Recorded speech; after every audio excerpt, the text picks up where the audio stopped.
Kejadian pasal 2 ayat 18. Firman Tuhan pada ayat 18 berkata, Tuhan Allah berfirman, tidak baik kalau manusia itu seorang diri saja. Aku akan menjadikan penolong baginya yang sepadan dengan dia. Demikian jauh bagian firman Tuhan. Berbahagialah setiap kita yang mau setia membaca firman dan mau melakukannya. Amin. Bapak Ibu Saudara kekasih jemaat Tuhan, bahkan mempelai yang hari ini terlihat luar biasa sekali di hadapan Tuhan.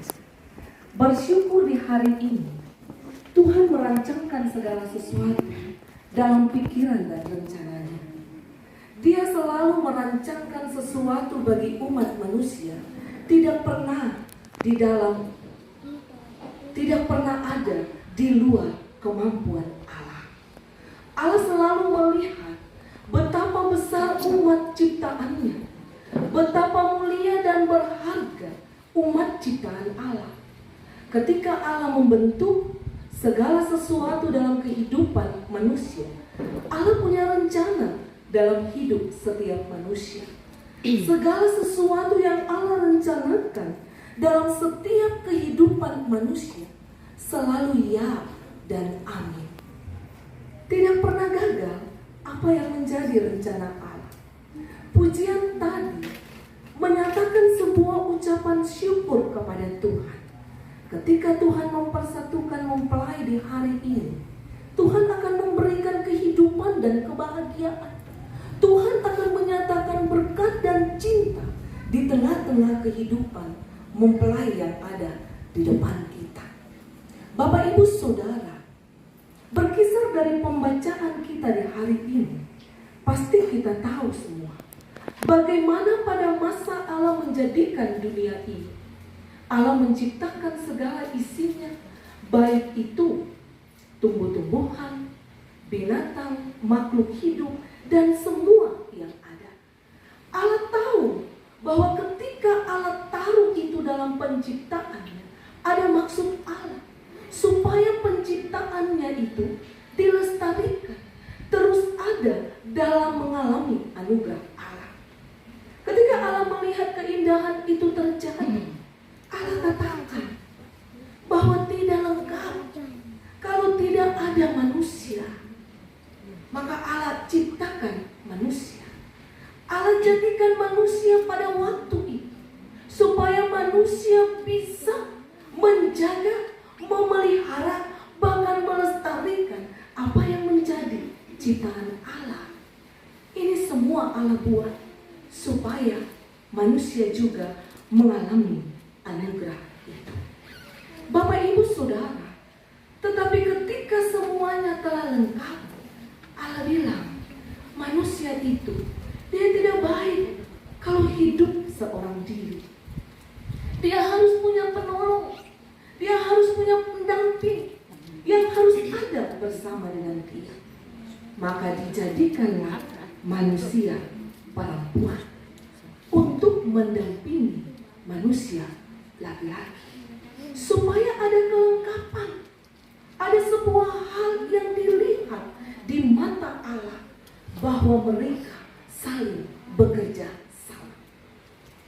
Bapak Ibu Saudara kekasih di dalam Tuhan, ketika manusia itu dibentuk dari debu tanah, Allah tahu maksud rencana Allah ke depan.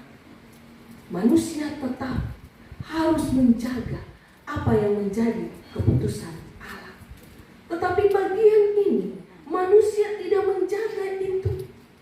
Manusia tidak menjaga apa yang Allah putuskan bagi mereka. Manusia itu jatuh ke dalam dosa. Lalu sedikit kita melihat dari kisah kitab Kejadian. Lalu hari ini Bapak Ibu Jemaat lebih khusus mempelai, kita dikuatkan oleh Kejadian 2 ayat 18. Di situ dikatakan Tuhan Allah berfirman, tidak baik kalau manusia itu seorang diri saja. Aku akan menjadikan penolong baginya yang sepadan dengan dia. Garis penting dalam bagian ayat 18 ini adalah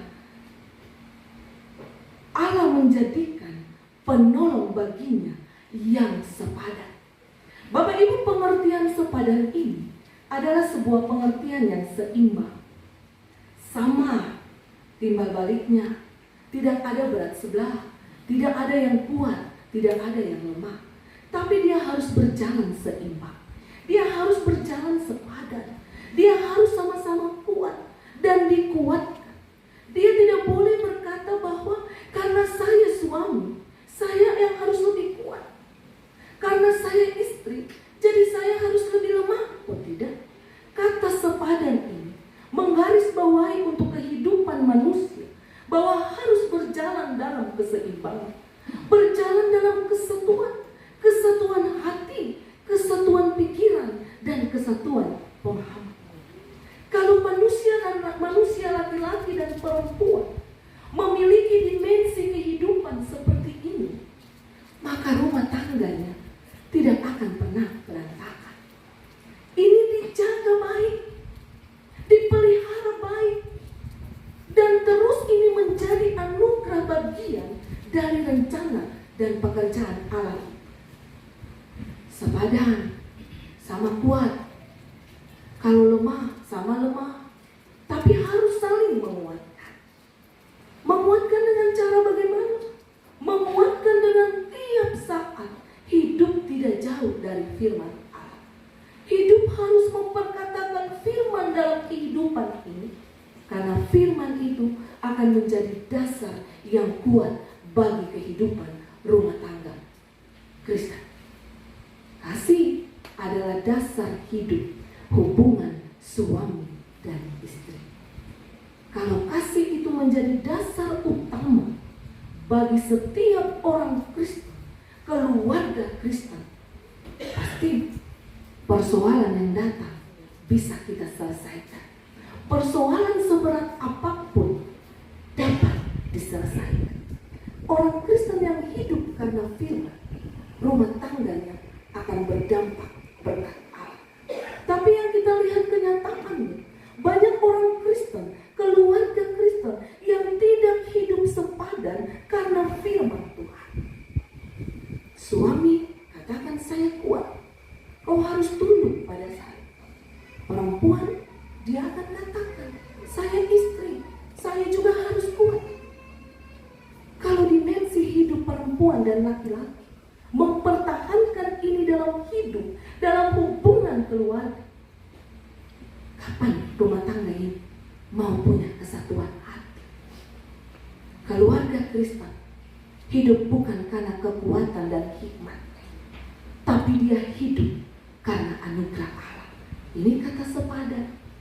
Hari ini orang tua dari mempelai saudari Helen dan juga saudara Markus, mereka sangat percaya bahwa apa yang Tuhan titipkan bagi keluarga mereka telah mereka jaga dengan baik. Dan saat ini kedua keluarga besar ini melepaskan anak-anak mereka. Untungnya nantinya anak-anak ini mereka akan berjalan dalam tuntunan Tuhan. Mereka akan mengalami kehidupan dalam sebuah kebahagiaan. Mereka akan mendapatkan bagaimana Allah bekerja dan berotoritas dalam hidup rumah tangga mereka. Kemarin saya sudah sampaikan banyak hal untuk mempelai bahwa hidup rumah tangga itu bukan berdasarkan yang tadi saya bilang, perempuan kuat, laki-laki kuat, tetapi bagaimana memiliki kesatuan hati. Tidak ada jauh yang harus kita cari kalimat yang lebih indah untuk mereka selain kata kesatuan hati, kesepahaman dalam memahami satu dengan yang lain. Tapi kalau dua-dua tidak saling mengerti dan memahami ini, maka tadi saya sampaikan, keluarga akan hancur dan tidak ada sedikit pun anugerah berkat bagi hidup keluarga. Tapi hari ini saya sangat percaya bahwa Bapak, Ibu, Saudara, dan saya bahkan mempelai, kita tetap berjalan sepadan dengan suami kita, dengan istri kita. Kita akan tetap menerima anugerah Allah. kita akan tetap menerima kasih Allah. Karena disitulah Allah mau menyatakan